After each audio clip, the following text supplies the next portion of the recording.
तो मैं अपनी कुश्ती को त्यागती हूँ और मैं आज के बाद कभी भी आपको वहां नहीं दिखूंगा। तो बस सभी देशवासियों को धन्यवाद।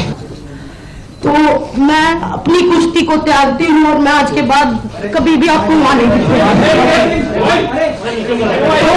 तो बस सभी देशवासियों को धन्यवाद।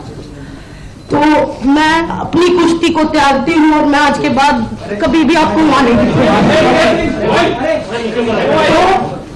तो बस सभी देशवासियों को धन्यवाद। नमस्कार, मैं हूं अशोक श्रीवास्तव और आप देख रहे हैं मीडिया दस्तक न्यूज़।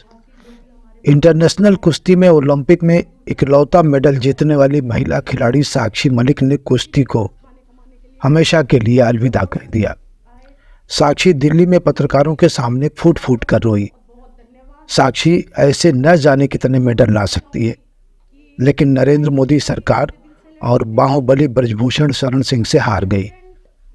पूरा देश देख रहा है, निर्लज्जता और बेहयाई आसमान पर है। महिला पहलवानों द्वारा यौन शोषण का आरोप लगाने और 40 दिनों तक धरना देने के बाद भी ब्रजभूषण पर कोई कार्रवाई नहीं हुई। यहाँ तक कि पुलिस ने अपनी रिपोर्ट में भी ब्रजभूषण को दोषी माना, लेकिन राजनीति के मंच पर ब्रजभूषण का महिमा मंडन होता रहा। अब उनके करीबी संजय सिंह कुश्ती महासंघ के अध्यक्ष चुन लिए गए। बयान आया है कि दबदबा कायम है और कायम रहेगा। मसलन ब्रजभूषण सरकार से भी बड़ा है और खुलेआम चुनौती दे रहा है कि उसका कोई कुछ नहीं कर सकता। साक्षी मलिक ने 21 दिसंबर को दिल्ली में प्रेस कॉन्फ्रेंस के दौरान कुश्ती को हमेशा के लिए अलविदा कह दिया। साक्षी ने अपने जूते निकालकर टेबल पर रख दिए थे। उसने कहा कि हम लड़ाई नहीं जीत पाए, कोई बात नहीं, हमारा समर्थन करने देश भर से दूर दूर से आए लोगों का आभार। हमारी लड़ाई आगे भी जारी रहेगी। भरी हुई आवाज में साक्षी ने कहा, पहलवानों ने कुश्ती संघ में महिला प्रेसिडेंट की मांग किया था, लेकिन सब जानते हैं कि ब्रजभूषण का तंत्र कितना मजबूत है। मैं और बजरंग पूनिया गृहमंत्री से मिले थे। हमने बाकायदा लड़कियों के नाम लेकर उन्हें बताया था कि रेसलिंग को बचा लो, लेकिन कुछ नहीं हुआ। चुने गए नए अध्यक्ष संजय सिंह ब्रजभूषण सिंह के पार्टनर हैं। जब तक ब्रजभूषण और उनके जैसे लोग कुश्ती संघ से जुड़े हैं, न्याय की उम्मीद कतई नहीं की जा सकती। ऐसे में मैं आज से अपनी कुश्ती त्यागती हूँ। आज से आप मुझे मैट पर नहीं देखेंगे। दूसरी ओर रेसलर बजरंग पूनिया ने भी प्रधानमंत्री नरेंद्र मोदी को सोशल मीडिया के जरिए चिट्ठी लिखकर पद्मश्री अवार्ड लौटाने का ऐलान किया है। बजरंग पूनिया ने लिखा है कि मैं अपना पद्मश्री पुरस्कार प्रधानमंत्री जी को वापस लौटा रहा हूं। बजरंग पूनिया ने कहा है कि अवार्ड लौटाने प्रधानमंत्री आवास पर गए थे, लेकिन अंदर जाने की परमिशन नहीं मिली, तो उन्होंने अवार्ड उनके घर के सामने फुटपाथ पर रख दिया। आपको बता दें, ये वही बजरंग पूनिया है जिन्होंने 12 मार्च 2019 को तत्कालीन राष्ट्रपति रामनाथ कोविंद से पद्मश्री अवार्ड प्राप्त किया था। बजरंग ने खुद को असम्मानित पहलवान बताते हुए कहा कि महिला पहलवानों के अपमान के बाद वे ऐसी सम्मानित जिंदगी नहीं जी पाएंगे, इसलिए अपना सम्मान लौटा रहे हैं। बजरंग पूनिया ने प्रधानमंत्री को लिखा, देश की इस सेवा में भारी व्यस्तता के बीच आपका ध्यान कुश्ती पर दिलाना चाहता हूं। आपको पता होगा कि इसी साल जनवरी महीने में देश की महिला पहलवानों ने कुश्ती संघ पर काबिज ब्रजभूषण शरण सिंह पर सेक्सुअल हैरेसमेंट के गंभीर आरोप लगाए थे। जब उन महिला पहलवानों ने अपना आंदोलन शुरू किया तो मैं भी उनमें शामिल हो गया था। आंदोलित पहलवान जनवरी में अपने घर लौट गए जब उन्हें सरकार ने ठोस कार्रवाई की बात कही, लेकिन 3 महीने बीत जाने के बाद भी जब ब्रजभूषण पर FIR तक नहीं दर्ज की गई, तब हम पहलवानों ने अप्रैल महीने में दोबारा सड़कों पर उतरकर आंदोलन किया ताकि दिल्ली पुलिस कम से कम ब्रजभूषण पर FIR तो दर्ज करे। लेकिन फिर भी बात नहीं बनी तो हमें कोर्ट में जाकर FIR दर्ज करानी पड़ी। इसी बीच हमारी गृह मंत्री जी से भी बात हुई, जिसमें उन्होंने हमें आश्वासन दिया कि महिला पहलवानों के लिए न्याय में उनका साथ देंगे और कुश्ती फेडरेशन से ब्रजभूषण और उसके परिवार तथा गुर्गों को बाहर करेंगे। हमने बात मान ली, लेकिन ब्रजभूषण दोबारा संघ पर काबिज हो गया। उसने स्टेटमेंट दी है कि दबदबा है और दबदबा रहेगा।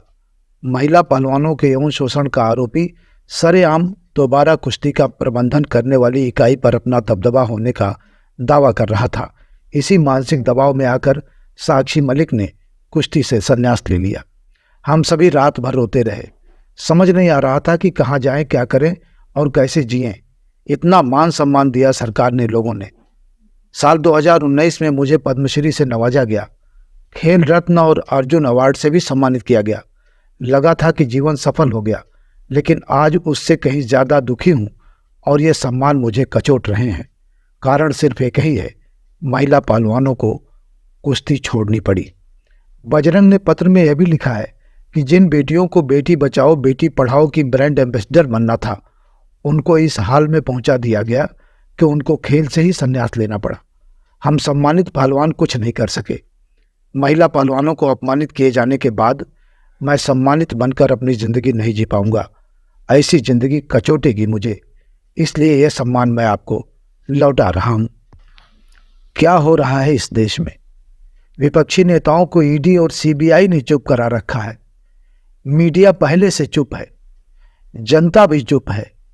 5 किलो राशन को जनता 21वीं सदी की सबसे बड़ी उपलब्धि मान बैठी है। ये भारतवर्ष है। कहा जाता है जहां नारियों की पूजा होती है वहां देवता बसते हैं, लेकिन हालात बिल्कुल विपरीत हैं।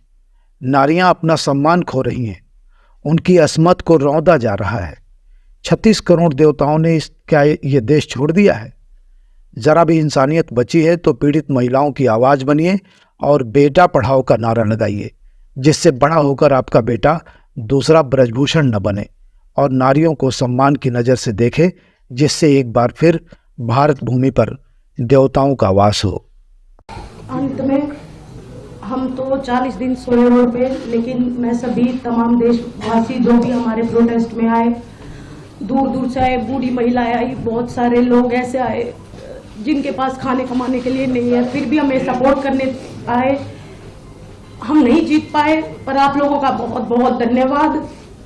और एक बात और कहना चाहूँगी कि लड़ाई लड़ी, पूरे दिल से लड़ी, लेकिन अगर प्रेसिडेंट ब्रिजभूषण जैसे आदमी जैसा ही रहता है, उसका बिल्कुल सहयोगी है, उसका बिजनेस पार्टनर है, वो अगर इस फेडरेशन में रहेगा तो मैं अपनी कुश्ती को त्यागती हूँ और मैं आज के बाद कभी भी आपको वहां नहीं दिखूंगा। तो बस सभी देशवासियों को धन्यवाद जिन्होंने आज तक इतना मेरा सपोर्ट किया और मुझे इस मुकाम तक पहुंचाया। अगर ये आपकी किसी माँ बहन बेटी के साथ हुआ होता, क्या तब भी आप लोग ऐसे ही चुप रहते, या मोदी सरकार तब भी ऐसे ही चुप रहती?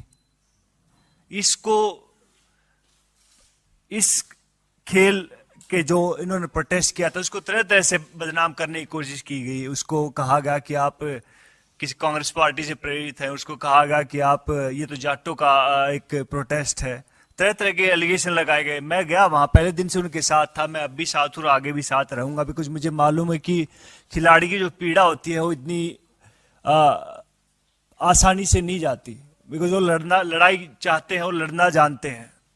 और मैं चाहूँगा कि उनके साथ न्याय हो और जितने भी लोग, जितने भी आवाम है हिंदुस्तान की, वो एक बार जरूर सोचे कि भैया एक इतना बड़ा खिलाड़ी हमारे पास, कहते कि गिने चुने मुट्ठी भर, कहते कि हम काउंट कर सकते हैं उंगलियों पर कितने ओलंपिक मेडलिस्ट हैं, उनके साथ इस तरह का व्यवहार किया जा रहा है, तो जो आम जो जनता है, आम जो नागरिक है, उनके साथ क्या होगा?